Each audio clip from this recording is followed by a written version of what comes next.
I've been doing intermittent fasting quite religiously since the beginning of the year. One thing I notice, and this is a big disappointment for me, one thing I notice is that if I were to draw a timeline of the hour of the fast and how happy I am in general, it would go something like this, with the peak being at about 16 to 18 hours, depending on the climate. Sometimes it peaks earlier, sometimes it peaks a little bit later, but I would say on average about 16, 17, 18 hours.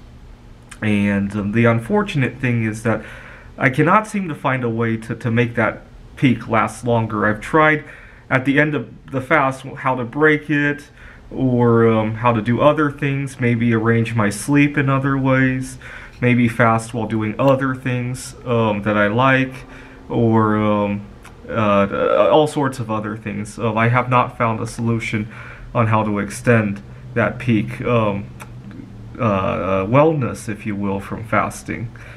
But fasting isn't the only thing that has this kind of flavor to it, where you have this very transient state of euphoria, if you will. When I miss sleep, when I become sleep deprived, if I'm 24 to 36 hours sleep deprived, meaning that I last slept I woke up 24 to 36 hours ago, I feel so good. I feel on top of the world because things don't tend to bother me so much anymore. I used to have a boss. Well, I still work with him, but it's remotely now. I'm really dreading going back to the office because of a quirk he has. I hope he's not watching, but I have a boss who talks really slowly and deliberately, and my mind works a lot faster than that. And so I'm already trying to anticipate what he's trying to say. And oftentimes, my anticipation is a lot darker than what he really wants to say. I'm imagining getting fired, or maybe the school closing again because of COVID. My mind will race to 100 different bad things before he can actually say it. And sometimes, if I'm really nervous, sometimes I actually shortchange myself a little bit. He wasn't going to say anything bad, but I predict something bad, and I already respond to the bad thing before he says it. And sometimes it just gives him a lead. Oh, I could also do this, right? I can't tell you how many times I've done that. Not just with him, but with other people who talk really slowly and deliberately.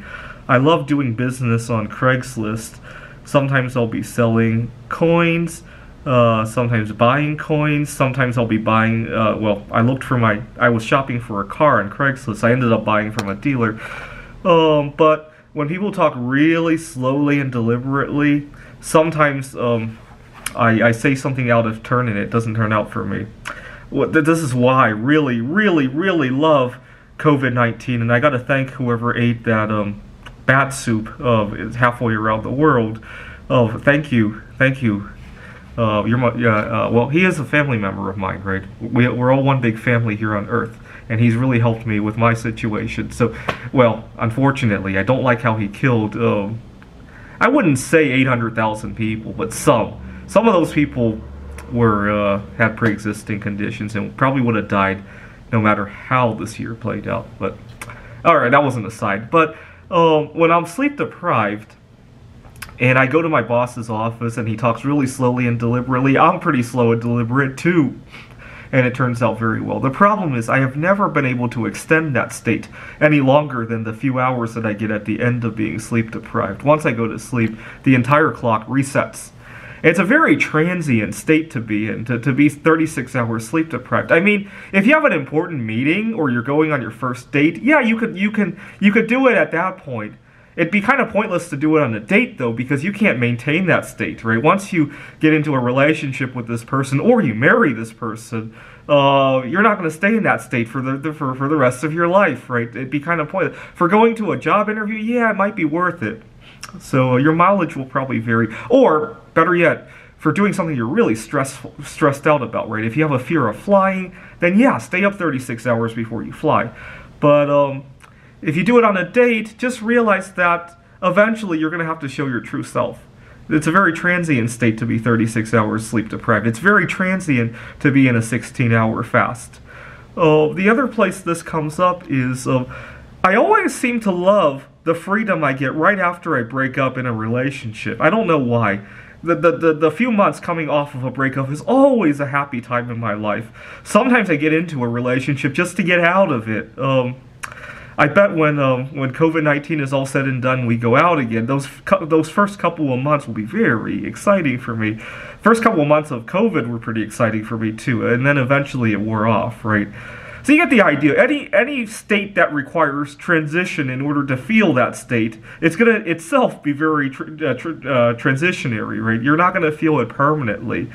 And so, unless somebody here knows something that I don't, how do you feel 16 hours fast constantly, right? I bet you probably can't, right? How do you feel like you're 36 hours sleep deprived consistently, like 24/7, right? Probably can't do that, right? But it just goes to show that life is very temporary, right? All of these examples, right?